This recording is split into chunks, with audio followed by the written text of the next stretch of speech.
Boa noite a todos. Meu nome é Cláudia Bandeira.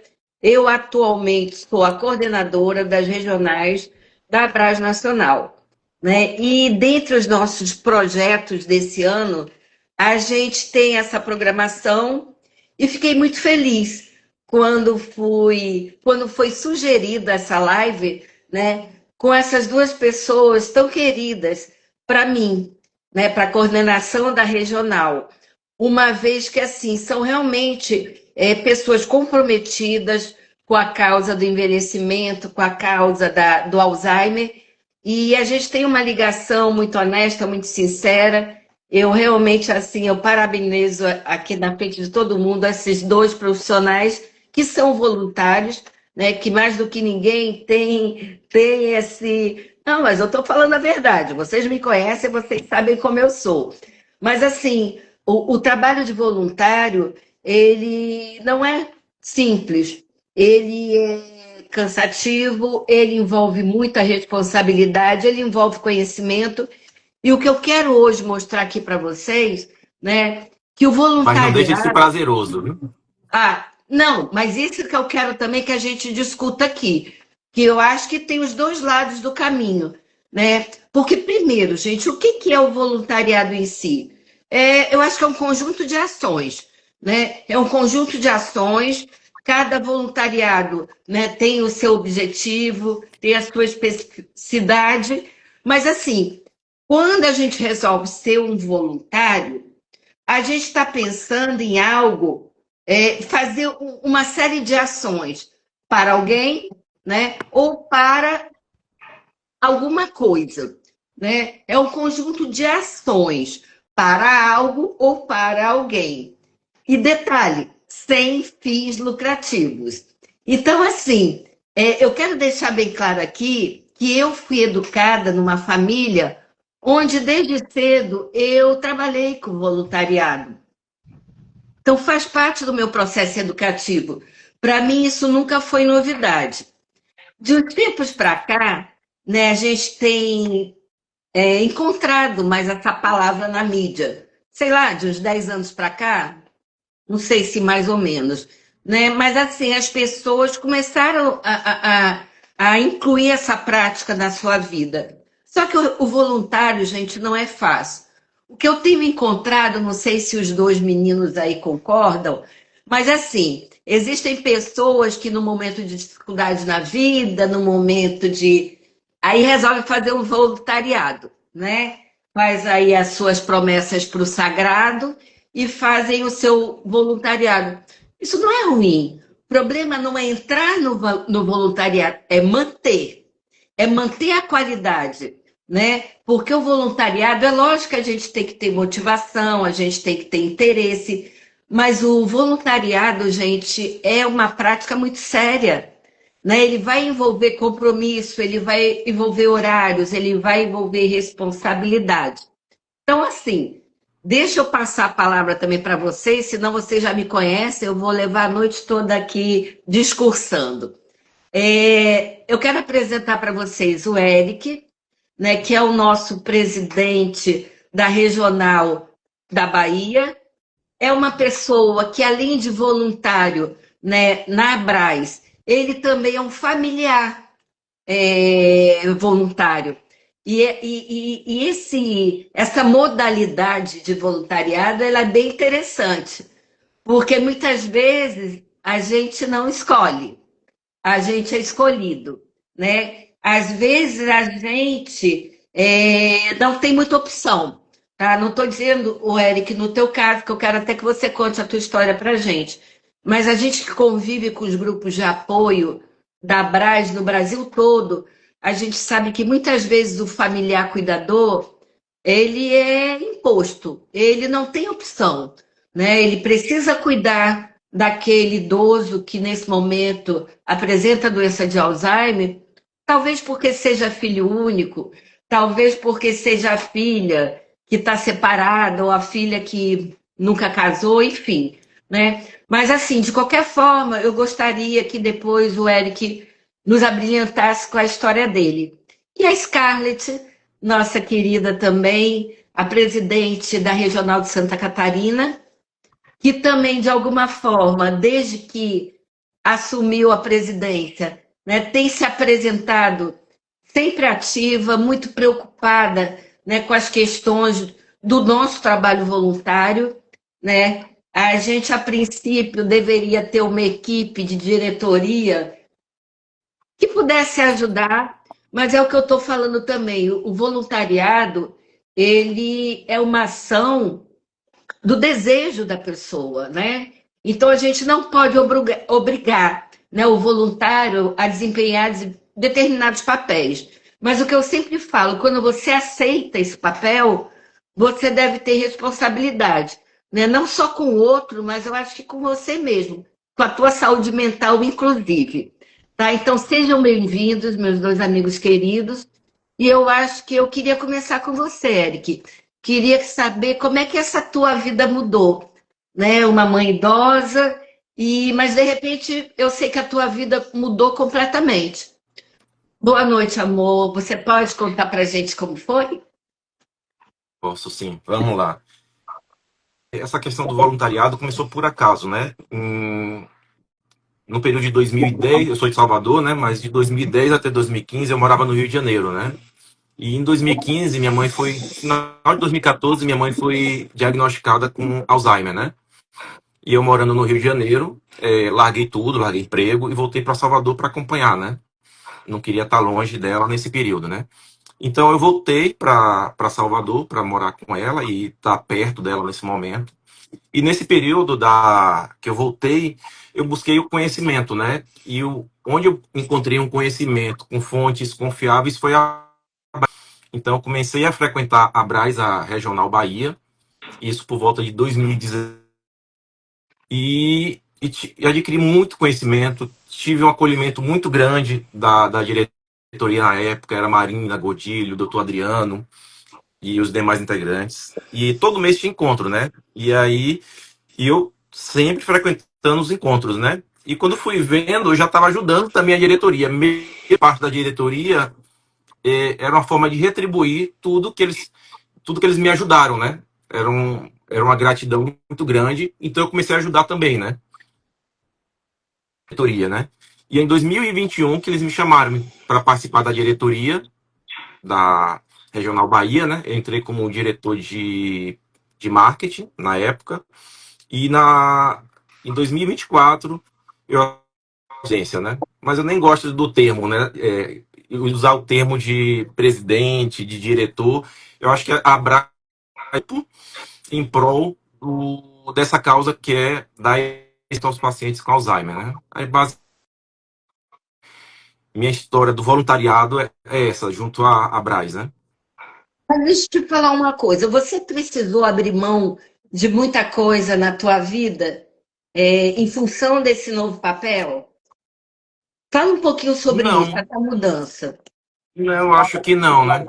É, por mais que eu me dedicasse um tempo, esse tempo dedicado à Braz era uma forma também de amenizar minhas dores, né? No momento que eu ajudo o outro, eu também estou me ajudando, né? Então acho que teve esse papel muito importante, né? E o que eu acho É, legal, a gente tem, por exemplo, a gente tem um grupo de familiares de pacientes com Alzheimer e morre, mas o familiar continua no grupo, né? Ele sente, ele tem aquele genuíno interesse em permanecer e contribuir com as outras famílias, né? Que naquele momento não se sentem bem, preferem sair do grupo, tratar essa dor, mas tem outras não, que tratam essa dor ajudando outras pessoas, né? E aí é que a gente fala do interesse genuíno, né, em ajudar, né? eu acho importante, gente, a gente frisar bem algumas colocações que o Eric já colocou nessa primeira fala dele, né? Quando ele teve acesso, né, ao diagnóstico da mãe, é lógico, no primeiro momento vem o choque, né, vem aquela dúvida, mas enfim, o que que ele fez? Ele procurou conhecimento.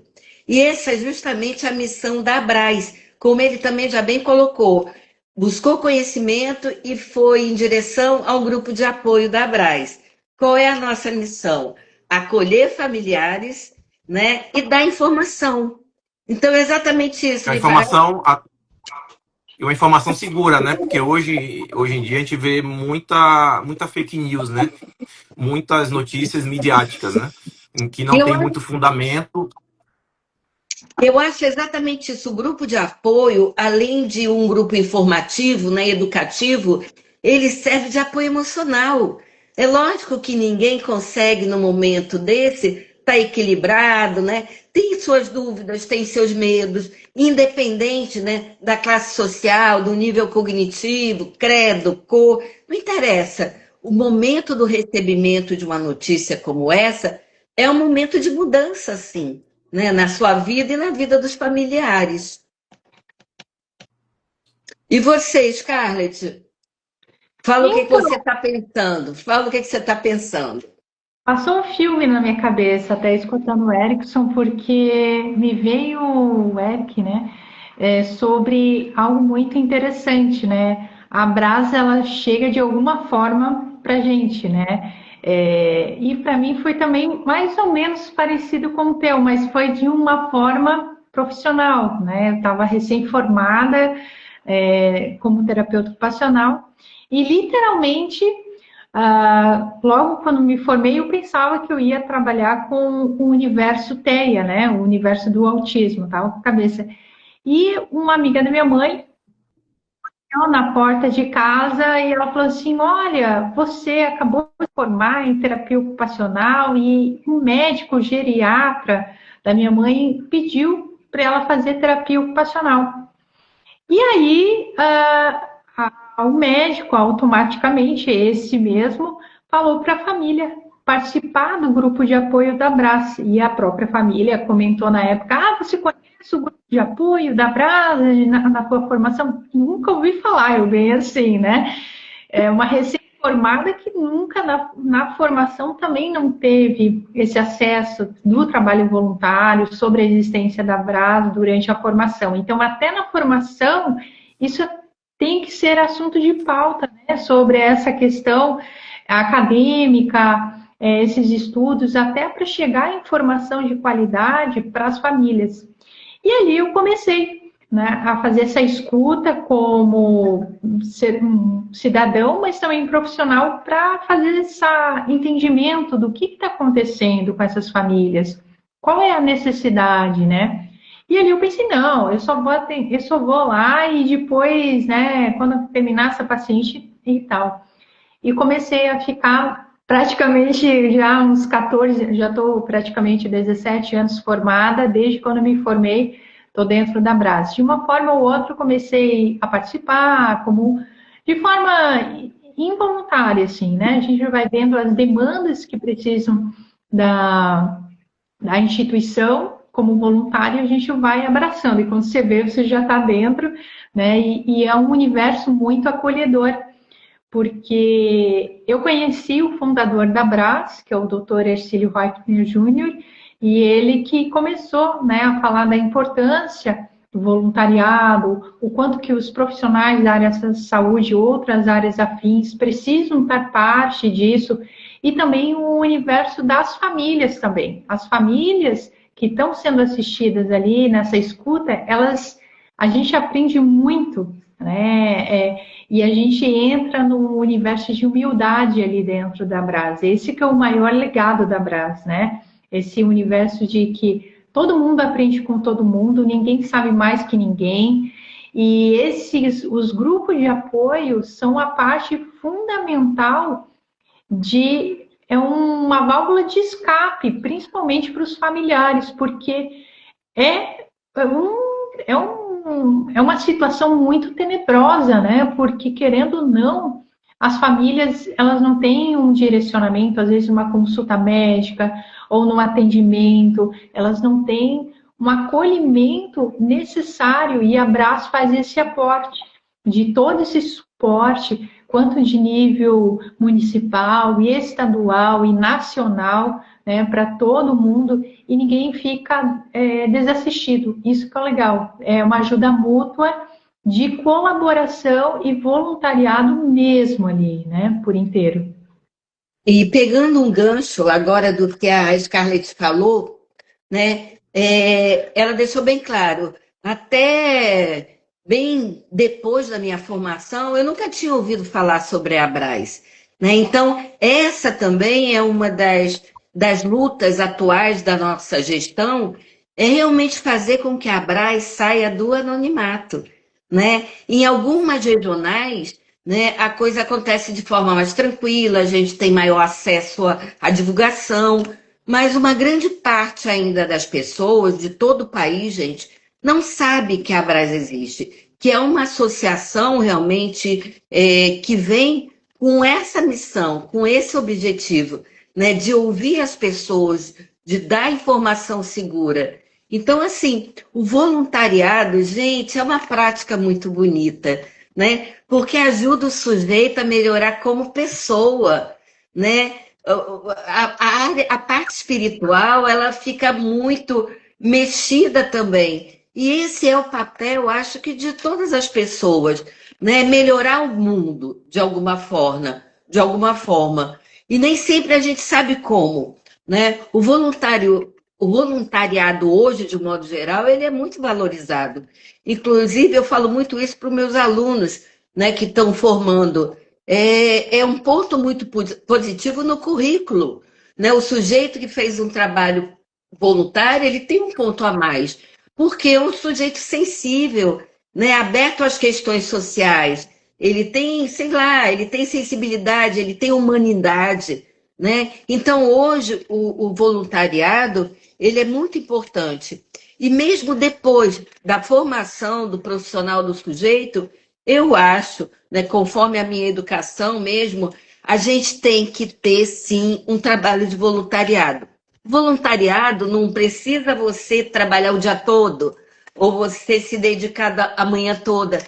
Gente, 1 hora por semana, faz uma ação, né? Ah, mas eu não Às vezes uma, gosto. Fala, Eric. às vezes uma pequena ação nossa como voluntário gera uma grande mudança no outro lado, né? Ai, E mas só a eu tenho ressalva, certeza. o trabalho voluntariado da Abras, às vezes nem necessita a pessoa ser da área de saúde, né? Eu sou administrador, não tenho nada a ver. Não tem E a nada a gente ver. consegue, e a gente consegue ajudar várias famílias, né? Olha só, a minha experiência, durante muito tempo, né, eu fui também presidente da Abras Amazonas. Então, assim, a gente tinha uma experiência muito legal, porque é aquilo, como o Eric falou, não é só o pessoal da saúde. Nós tínhamos lá o quê? Advogado. Então, ele levava sempre informações, né, da área do direito para aqueles familiares que precisavam. A gente tinha ali teólogo.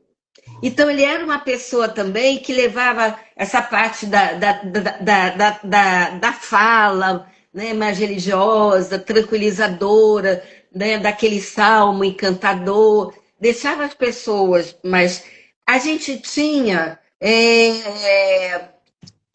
o pessoal da área de terapias alternativas, né? O pessoal da yoga, ia ensinar relaxamento, técnicas de relaxamento. Então, assim, essa é a importância do grupo de apoio do voluntariado. Tu não precisas ter uma formação, pode ser um curso. O importante do voluntariado é que você proporcione ao outro um pouco do teu amor, um pouco do teu conhecimento. Né? Às vezes, Eric, é aquela mão no ombro, tipo, olha, eu estou aqui, né? Aquele abraço. A gente tem nos grupos de apoio, tenho certeza que vocês também têm, vários exemplos de pessoas que chegaram muito sem esperança, né? Muito sem conforto nenhum, e daqui a pouco vão se organizando mentalmente, financeiramente, espiritualmente, e depois, como o Eric falou, o parente vai embora, né, se despede desse plano, mas ele continua porque ele se sente grato. Ele imagina, né, ele lembra de como ele chegou, qual foi a transformação que ele teve naquele grupo de voluntários. É muito legal. E é uma coisa interessante também, Cláudia, que assim, as pessoas elas se cativam, né? E a gente viu nos grupos a fala delas, o seguinte, tem aquela pessoa que cai paraquedas dentro do apoio, porque foi indicado, ou o médico falou, ou a terapeuta falou, para ir lá.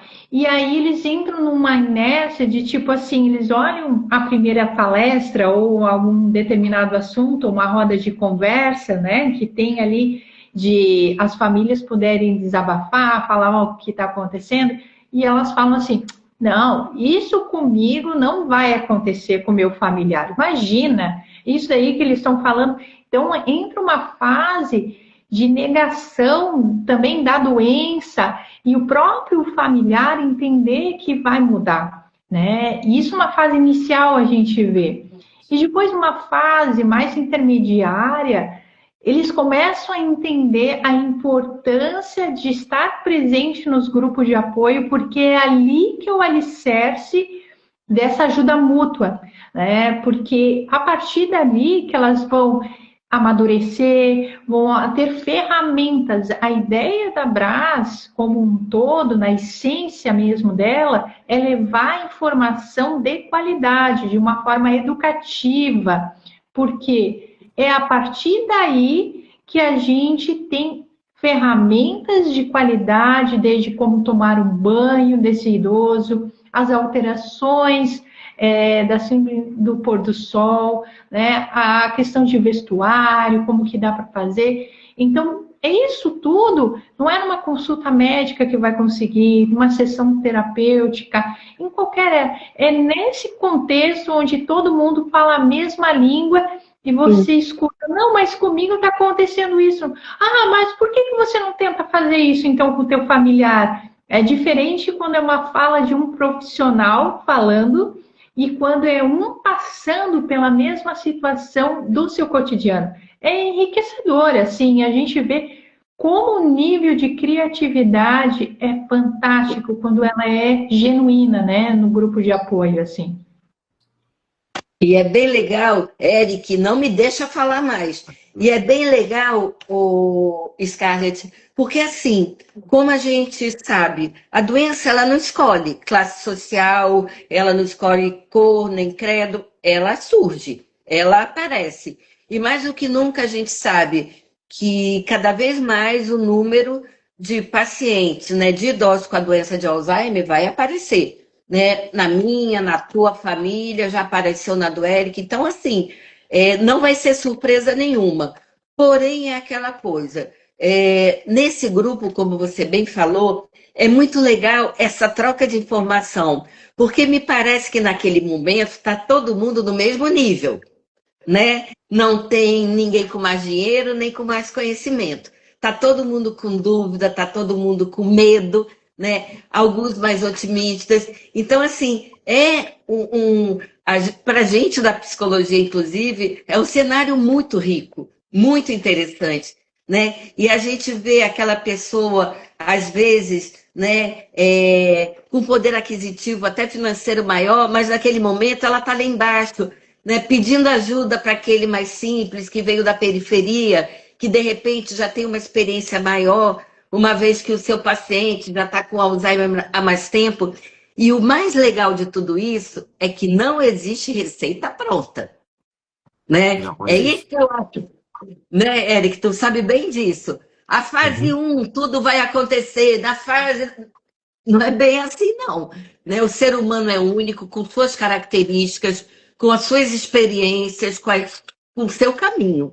Então, mas é importante o conhecimento para você se preparar para todas essas fases, né? Exatamente. Tá? E eu acho que o embasamento teórico, né, ele é importante, até para que a gente possa reconhecer se a coisa está caminhando por um caminho natural, né? Ou não. E sempre, sempre procurar ajuda médica, se necessário for. Né? Ninguém sabe tudo. A tecnologia mesmo está mudando, né? As medicações novas estão surgindo, né? Mas essa coisa das estratégias também, a gente tem que encontrar estratégia, porque às vezes o que funcionou com a mãe do Eric não vai funcionar com a mãe da Joana. Foi uma estratégia boa, mas não funcionou, né? Então vamos montar. Então, essa é a riqueza dessa troca do grupo. Eu sou fascinada. Eu sou fascinada por grupo de apoio e do trabalho do voluntariado. E o conhecimento também traz economias, né? No momento que você tem o conhecimento, você já sabe que tal medicação você consegue no SUS. Já sabe que você consegue um desconto para compra de carro com isenção de IPI e ICMS. Eu não sei se ainda tem aquele auxílio cuidador para quem é aposentado do INSS, que antigamente tinha, né? Acho Eu que não sei também, não tenho tinha um acréscimo de informação. 25%. Mas quanto mais informações tiver, melhor, né? Você consegue muitas vezes reduzir custos, né? Porque é uma doença complicada, é uma doença onerosa financeiramente, e por isso que é importante a gente sempre buscar essa rede de apoio e conhecimento. E eu concordo com ele, porque querendo ou não, quando você tem conhecimento, ele te abre com grandes possibilidades, vários contatos.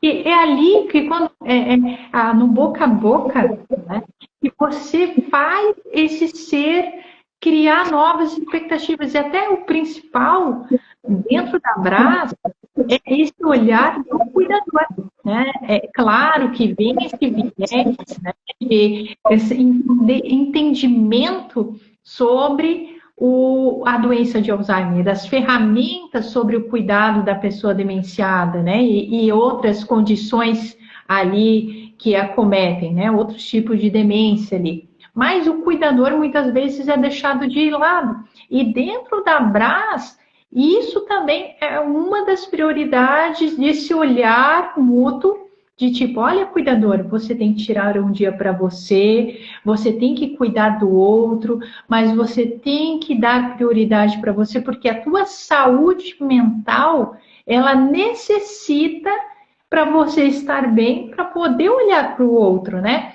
Se você está estressado, automaticamente esse estresse vai passar para esse familiar que está com demência.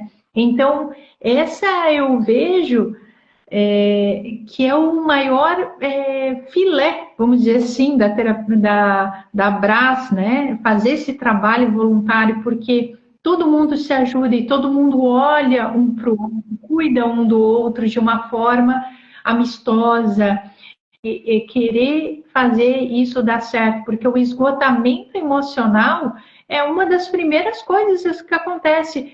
E uma das coisas que a gente, não sei, também aí na Bahia, Érico, mas se acontece isso, né? A gente fala, fala, fala, mas às vezes o próprio cuidador, ele se sente o super-herói, né? Da situação, não, conta, eu sou forte, isso não vai acontecer comigo, né? Eu tenho tudo sob controle. E daí a gente vê que aquele familiar, ele está com um quadro de depressão, um início de ansiedade, um transtorno de burnout, né?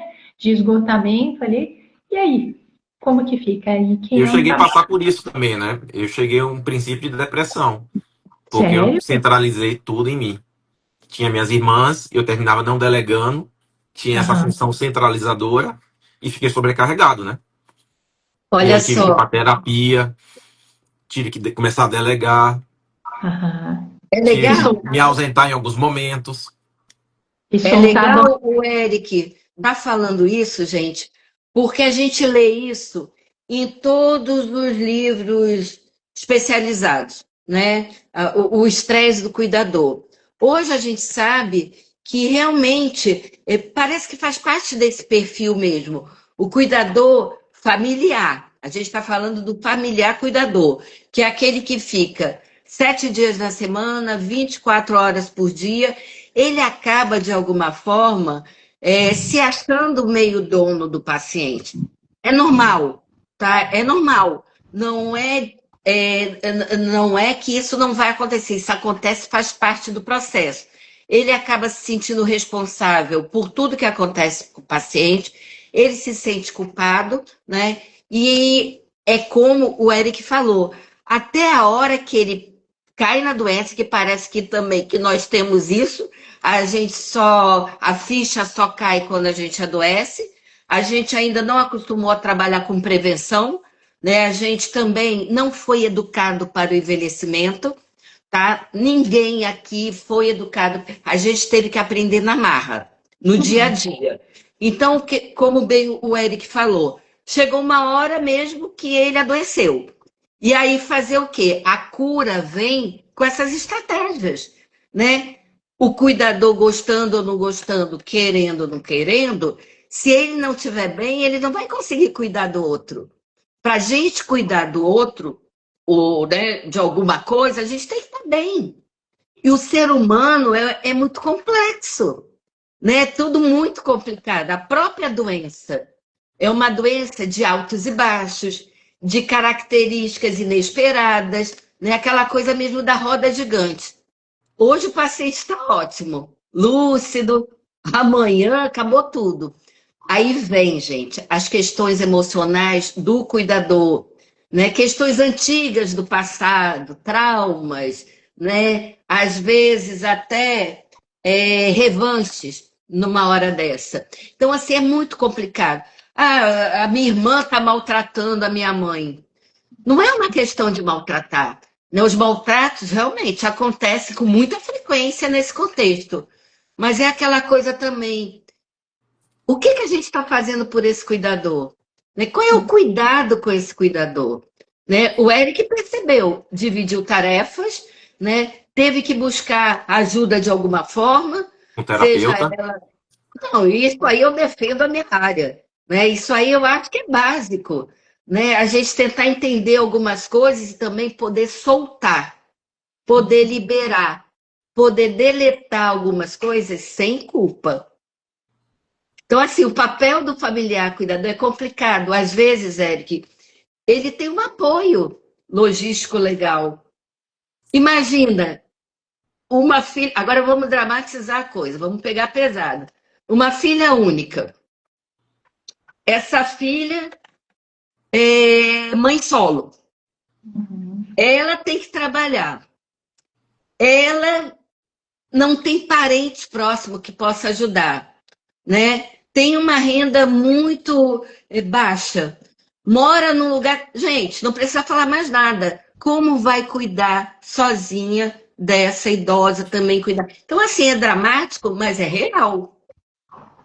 É Mas real. daí, mas daí vem algo, né, Cláudia, que é muito relevante a gente ressaltar que o papel da Brás, como ela é de essência, ela é esse papel de orientação, de forma educativa, mostrar os caminhos para as pessoas, né? Conforme até o Érico, ele viu isso, né? Ele viu uma necessidade, ele viu que ele precisou soltar muitas coisas. E aí vem uma questão que dentro da Brás também ela pensa nesse um todo, num conjunto como um todo. Aí entra a saúde pública, né? Que a gente vê. O que tem hoje para a pessoa que precisa ser assistida e para o familiar ela ter a segurança da saúde mental dela, de ela não ter essa sobrecarga. E aí entra os municípios, né, a Brás,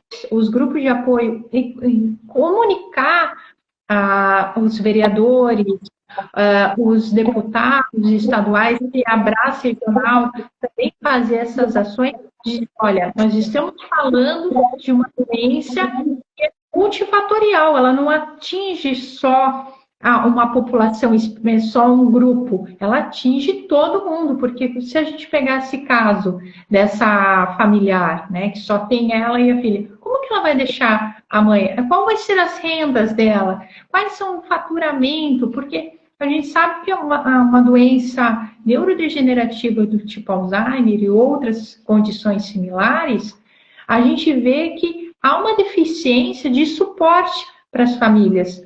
E aí entra num looping, né, de depressão, de ansiedade, de aceitação do quadro da doença, e é um misto, tudo junto e misturado, e chacoalha a sacola e fica ali, né? Então, centro de convivência, pensar em estratégias como isso. Hoje no Brasil, a gente tem uma certa deficiência, né? A Europa já está se vendo esses fatores de centro de convivência, né, particular ou até públicos, né? As instituições asilares, elas têm que estar preparadas também para receber as pessoas demenciadas e as famílias entender, muitas vezes, a necessidade de também colocar um familiar dentro de uma instituição asilar ou fazer o serviço domiciliar, até que ponto que eu consigo ter o suporte domiciliar. Então, isso é uma característica de várias condições de cada estado. Por exemplo, aqui em Santa Catarina, a gente está começando um movimento de pensar em centro de convivência, porque há uma necessidade, a população está envelhecendo e tudo mais. Eu não sei aí, Eric, como está na Bahia também esse aspecto aí de recursos também de saúde pública, né? O que vocês estão vendo como presidentes aí, essa estratégia, porque hoje, assim, a gente está falando, né? Estamos mexendo, falando sobre familiar, mas falta esse feeling, né, de saúde pública. A gente não é... Acho que é uma característica nacional isso, né? Acho que não... É algo nacional e todo mundo quer abafar, né? Não, isso daqui... Mas amanhã, daqui uns anos, é a gente que vai ser idosos, né? Ou a gente não sabe o dia de amanhã, se a gente vai ser pessoas demenciadas. Ou a gente está fazendo a lição de casa hoje, tentar prevenir os 14 fatores de risco. Mas o que a gente está deixando de legado aí, de conscientização e de recursos de qualidade aí, né? Então é algo que a gente tem que começar a diluir isso, né? E eu queria até colocar isso para ti, não sei, eu tenho uma realidade aqui do Sul, né? Eu queria saber como que é a tua realidade aí também na Bahia, o que tem de recurso, o que vocês viabilizam isso também, você como presidente, qual é o teu olhar diante dessa questão aí que é tão latente, né? A gente vê isso como presidente dentro da Abraço Nacional, todo mundo, até a Cláudia, como coordenadora, eu acho que a gente fica com vários pontos de interrogação também diante disso, né?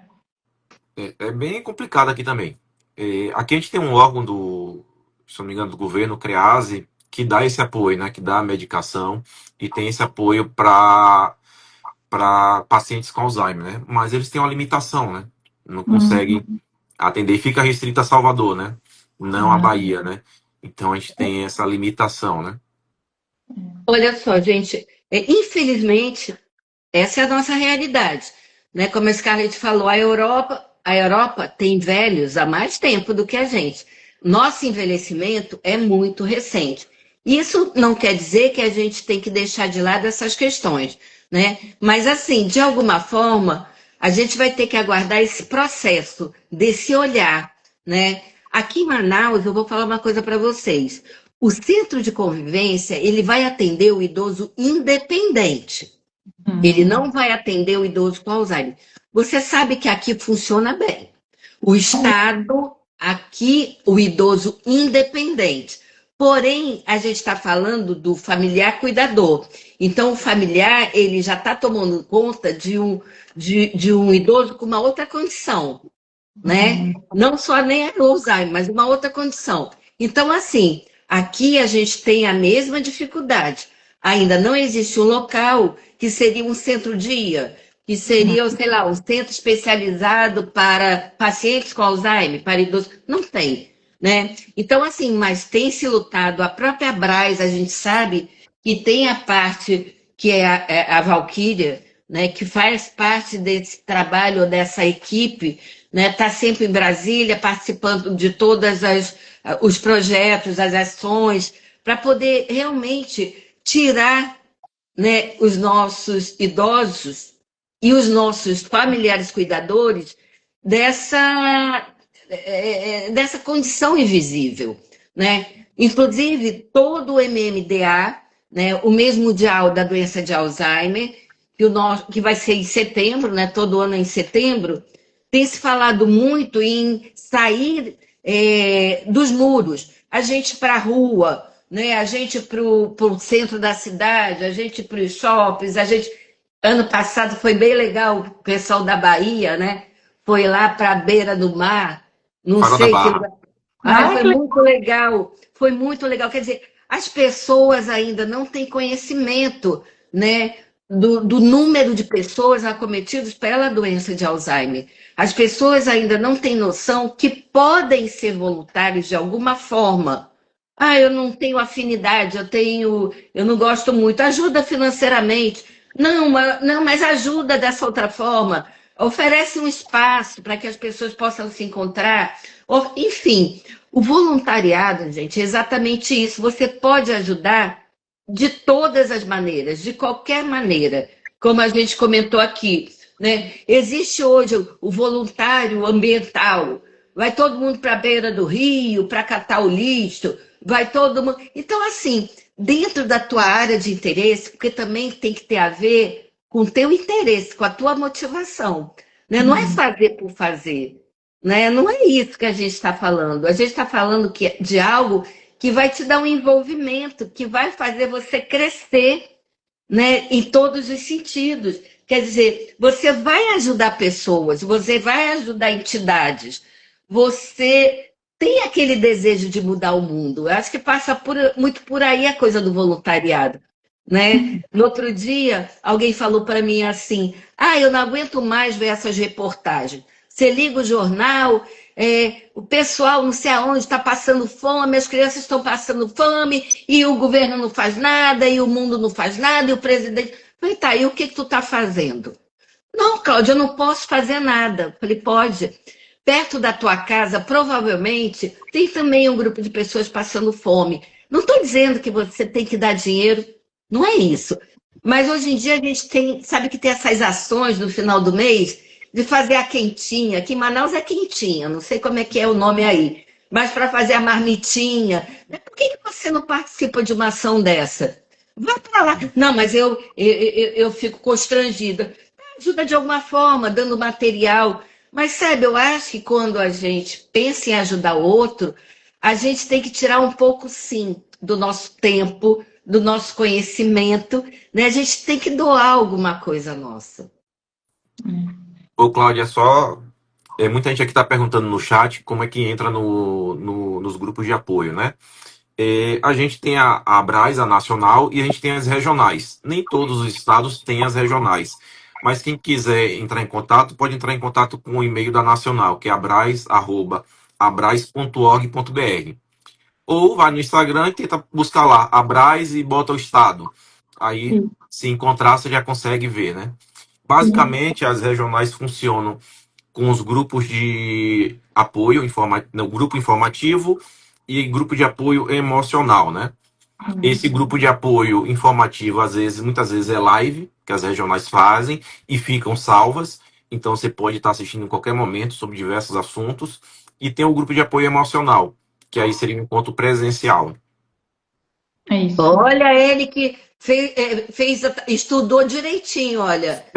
Agora não, já vai ganhar ponto, na minha concepção. Deu uma aula perfeita. Perguntaram Mas também aí, sobre os fatores de risco, né?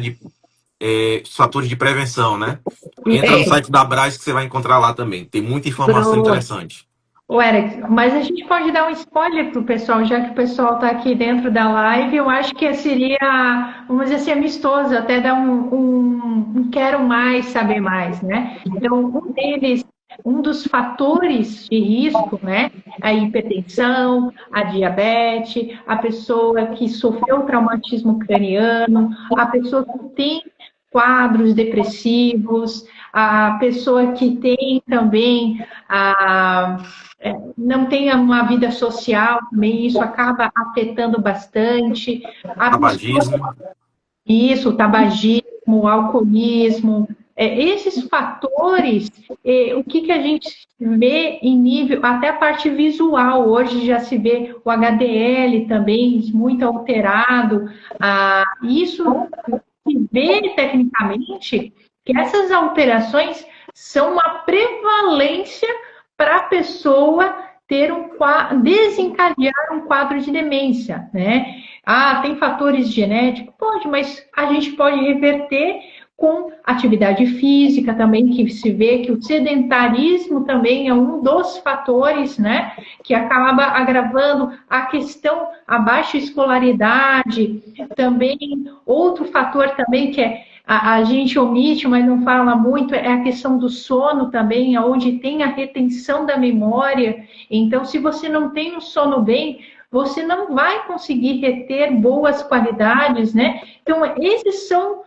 um desses fatores de risco que a gente tem que começar a se atentar, né? Scarlett, aí é muito comum, né? A pessoa não tem uma qualidade de sono, e aí começa, quando você não tem um sono de qualidade, sua memória é afetada. Isso E aí mesmo. a pessoa já começa a achar que tá com sintomas de Alzheimer. E Aham, aí já aham. vira uma bola de neve, né?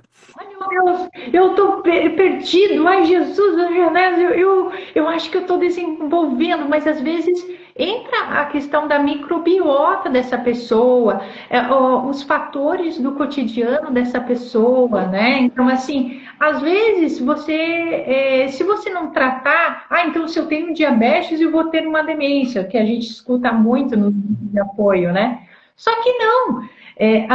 Quando você trata aquilo que está te fragilizando, há uma grande tendência que você vai desencadear. Então, assim, é muito importante tratar. Se você tem uma diabetes, ou uma hipertensão, ou você não tem um sono, que você tem ronquidão, né, que tem a apneia do sono, esses fatores, se você não trata, não cuida, a longo prazo vão ter consequências, né? Então, fazer a lição de casa, de consultar um profissional da área da saúde para fazer essa manutenção é fundamental. A gente previne, vai que, né? A gente vê assim, vai ter o quadro da demência.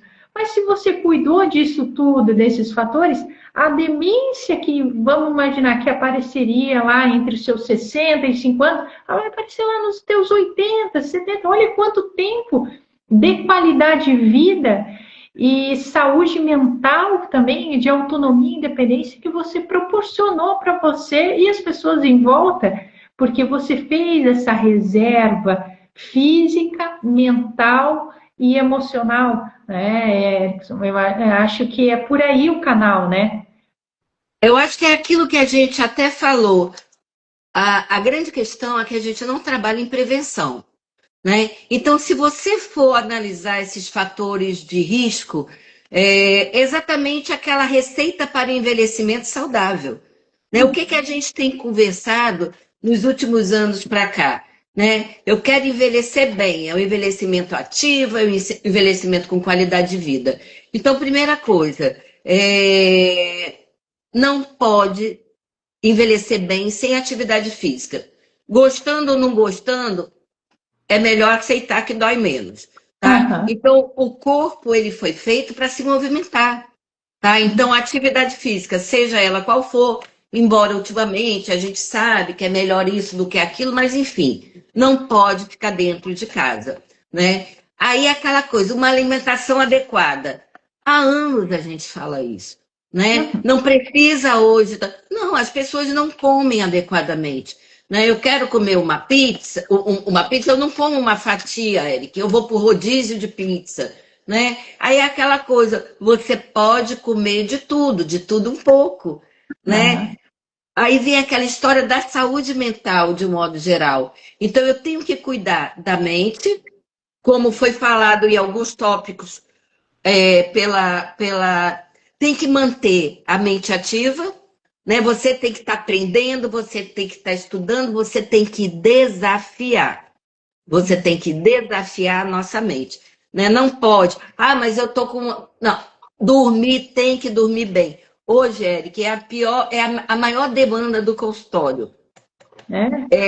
Eu não durmo, né? Eu não durmo, eu quero remédio, né? Ainda já chega, não sou nem médico, mas já chega pedindo remédio. Não, a questão não é essa. A gente sabe que o sono tem uma série de questões, de fatores que vão interferir no sono.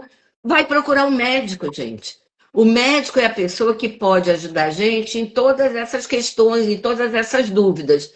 Mas o sujeito vai procurar o vizinho para pegar aquele remédio caseiro. O que funciona com um pode não funcionar com outro. como a Scarlett bem falou, a população está envelhecendo, a população está vivendo mais. A probabilidade do aparecimento da doença é grande, é uma doença do envelhecimento. Porém, ela pode ser adiada, ela pode ser retardada, na medida que eu tenho uma vida, entre aspas, legal, dentro daquilo que a gente pode fazer. E todo mundo pode fazer. Não depende de dinheiro, não depende. Não, gente, depende de prioridade. Sim. O que mais, Eric? O que tu tá vendo aí de perguntas? Tem perguntas? Deixa eu dar uma olhadinha aqui. O pessoal também tá dormindo bem. Aí precisa verificar isso. Porque ninguém acaba se escutando no sono, né? Se a gente parar para pensar, quem vai falar é quem está no teu convívio diário ali, o teu parceiro, tua parceira, que vai estar expressando, olha, você essa noite aconteceu isso, ou você perambulou pela casa, né? Ou você roncou, ou você foi 3 vezes no banheiro. Até as pessoas acham, dormi muito bem, mas acordei 3 vezes e fui no banheiro para fazer xixi. E acha normal, né? E aí vem a questão, opa, não é normal, porque você teve uma quebra do teu sono, né? E esse sono, o que acontece? É no sono que você faz a retenção da memória para armazenamento do que você fez. E também é toda a limpeza do teu organismo para fazer essa nova, vamos dizer assim, esse backup do dia para você começar um dia renovado para o próximo dia. E quando você não tem isso, há uma desregulação desse organismo. E isso acaba afetando. Agora eu fico imaginando, né? Como que é esse cuidador quando ele vê aquele familiar perambulando pela casa, né? De madrugada. Ele também não dorme. No outro dia ele tem que fazer o café, dar o remédio para esse idoso, estar estressado porque ele não dormiu aquelas 8 horas de qualidade. E aí fica aquele estresse, né? Que esse sono, todo mundo fala que sono, mas se eu dormir, outro dia eu recompenso. E não é bem assim, né? Essa matemática não acontece no corpo, né? Então, o que salva, que a gente vê, é a atividade física, conforme a Cláudia comentou, que é onde você faz essa oxigenação chegar até no cérebro, você relaxar, ter as substâncias químicas necessárias de ocitocina, adrenalina, ficar em êxtase para você conseguir ter um nível de relaxamento. O medicamento é fundamental, claro, tem lá suas diversidade, contribuições, mas nada vai também acoplar a atividade física, a socialização, você ter uma alimentação de qualidade. Isso interfere a larga escala uma qualidade de vida. Todo mundo não quer depender de ninguém no processo do envelhecimento, né? Ninguém aqui se falar assim, não, eu quero chegar nos meus 80 anos, quero que a minha filha venha limpar as minhas nádegas. Ninguém.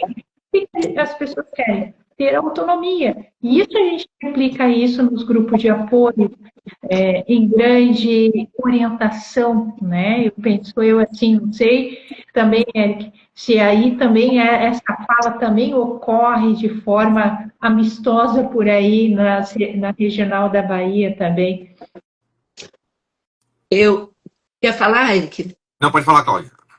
Não, eu estava pensando, né, em tudo isso que foi colocado, seria até um tema muito legal para uma próxima live, esses 14 fatores de risco, né? Que é uma forma também da gente, porque quando eu me formei, no outro dia, não faz muito tempo não, mas assim, as orientações eram completamente diferentes. Quando se falava em Alzheimer, gente, era um drama muito grande mesmo, porque não tinha saída. Sabe, parecia que você estava sendo realmente destinada a alguma coisa muito ruim, né? Assim como também há muito tempo atrás, quando se falava em diabetes, você não podia ouvir isso, né? Você recebeu o diagnóstico de diabetes, era uma... Hoje, não que seja bom, mas hoje a gente sabe que existe forma de conviver com a diabetes. Então, assim, os últimos estudos a respeito do Alzheimer justamente fala essas coisas, né? Aqui a gente não está falando de Alzheimer propriamente dito, né? Mas de alguma forma é importante, mais uma vez, que a gente tenha conhecimento, né? Que a gente saiba o que fazer para prevenir, uma vez que a gente precisa mesmo é trabalhar em prevenção, né? Então, assim, vou tentar sugerir para o pessoal da divulgação da Braz Nacional que o próximo tema seja exatamente sobre os 14 fatores de risco. E aí, com conhecimento, a gente pode, dentro das nossas possibilidades, da nossa vontade, do nosso desejo, a gente também começar a praticar ações ou mudar de atitudes que possam melhorar também o nosso futuro. Eric, quanto tempo a gente tem? Eu estou perdida. Eu não vi a hora que a gente começou, mas acho que tem mais uns 5 minutinhos aí. Deu passa rápido o Só, tempo. só fazendo um adendo aí, essa questão da atividade física, às vezes a gente fica se cobrando, eu tenho que fazer atividade física. Se você não pode fazer 1 hora, faça 10 minutos, faça 15, é melhor do que não fazer nada, né? Bom, até então a desculpa sempre foi essa, né? Eu não tenho dinheiro para ir para academia, não precisa de academia, né? Eu não tenho tempo. Não, você tem tempo, você tem condições, é só você se organizar e priorizar. Bom, gente, então assim, de alguma forma, com muita tristeza, eu vou começar a fazer a nossa despedida, agradecer a todas as pessoas que priorizaram o seu tempo para, nesse momento, estar com a gente, pedir mais uma vez desculpa, né, pelo atraso do início da nossa live, mas eu acho que isso fez com que a gente realmente ficasse mais motivado, né, ficasse com mais vontade de estar aqui com vocês. Eu não quero que vocês esqueçam que ser voluntário é bom, gente, é bom demais. Eu acho que a sociedade precisa, e não é só o outro que precisa, a gente também, tá? Vai melhorar a nossa autoestima, vai nos enriquecer com as experiências, com as vivências que a gente vai encontrar. Você nunca mais será o mesmo, tá? Não pensem em ganho material, em ganho financeiro. Isso é bom, mas para isso você trabalha. Aqui eu estou falando de ganhos pessoais, de riquezas, que nunca você vai conseguir comprando, nem com dinheiro nenhum, nem com cartão de crédito, tá? Então, também quero dar a palavra para o Eric se despedir e para minha amiga Scarlett se despedir, agradecendo cada vez mais a paciência de vocês comigo, tá? E o apoio que eu recebo muito e sempre de vocês dois. Passo a palavra para o Eric. Obrigado, Cláudia. Agradecer em primeira mão a diretoria da Nacional, que fez esse convite aqui para participar dessa live. Essa diretoria aí que está sendo maravilhosa. Agradecer a minha diretoria da Regional Bahia, está sempre me apoiando. E falar para as pessoas, né? Sejam voluntários. Quem quiser ser voluntária na causa do Alzheimer, procura a Braz, procura as regionais. Se não quer apoiar de forma com trabalho voluntário, indica alguma empresa que possa ajudar financeiramente, que é muito importante para as regionais e para a nacional também, esse apoio financeiro, porque a gente tem custos para bancar essa estrutura e levar essa informação com qualidade, né, para os familiares, pacientes e cuidadores, né? E é isso, agradecer o convite e estou à disposição aí para as próximas lives. Obrigada, agora, Scarlett. Eu que agradeço tão maravilhosa de trilhar essa mesa aqui, esse painel aqui com pessoas maravilhosas, com pensamentos e almas generosas, né? Porque nada por acaso, né? A gente entra numa associação, a gente acha que não tem muito que contribuir, a gente não sabe tudo, a gente não sabe nada, né? Então a Braz, eu vejo que a Braz tornou a gente ser seres humanos, mais humanos ainda, né? Pessoas mais sensíveis, mais humanas, fazer uma escuta ativa mesmo da dor do outro, de uma forma humanizada. Eu agradeço muito a Braz, assim, pelo acolhimento, a Nacional também, por sempre estar a diretoria, né, dar sempre esse suporte, quanto a Selene na presidência, toda a equipe da diretoria aí, pelo convite que fez aí pra gente. E a minha diretoria da Estadual Santa Catarina, o grupo de apoio que eu tenho aqui em Santa Catarina. Em Santa Catarina, Cláudia, a gente tem 8 grupos de apoio espalhados. Então, é um momento muito legal, porque no estado todo são várias famílias sendo assistidas. Então, isso tem um know-how muito interessante, que é a ideia de todo mundo, né? Acoplar cada vez mais a informação, chegar para todo mundo, né?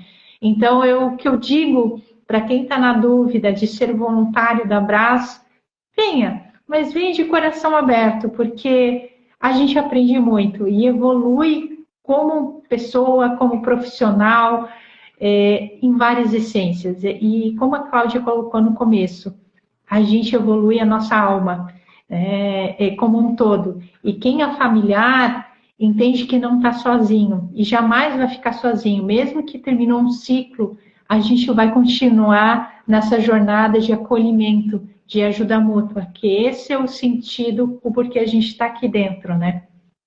Ô, Scarlett, fala qual é o Instagram da Brás aí, da sua unidade?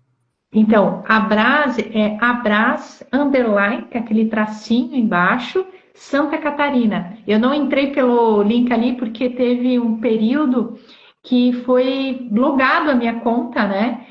Com algumas imagens e tal, e daí quem só tem acesso à minha diretoria de divulgação, porque daí a gente não queria que tivesse acesso, né? Não por uma questão de, né, outros fatores, mas foi essa estratégia que a gente teve. Mas o pessoal pode estar acessando, e nós vamos ter evento também em setembro de conscientização da doença de Alzheimer por aí, para cá, né? E em todas as cidades. E eu queria saber também, Eric, como que vai ser também a divulgação de vocês aí na Bahia, do evento? Eu acho que é interessante o público estar sabendo disso também, né? As ações também por aí. A gente vai ter 3 lives pelo Instagram e a gente vai ter um simpósio, né? A gente vai ter um simpósio, a gente vai ter vários profissionais, né? Médicos, geriatras, fisioterapeuta, fono. Vai ser uma tarde inteira para os familiares tirarem suas dúvidas, né? Adquirirem conhecimento, tirarem suas dúvidas, né? Aí quem quiser mais informações, segue o Instagram lá da Abraz Bahia, né? Que é abraz.bahia. E sigam também o Instagram da Abraz Nacional, né? Que é Abraz Alzheimer, tudo junto. Isso mesmo. Bom, Então, gente, Agradecer a todos que estiveram presentes e a gente vai encerrar nossa live aqui. tá, um abraço para todos. Boa noite, Boa gente. noite. boa noite. Seja voluntário.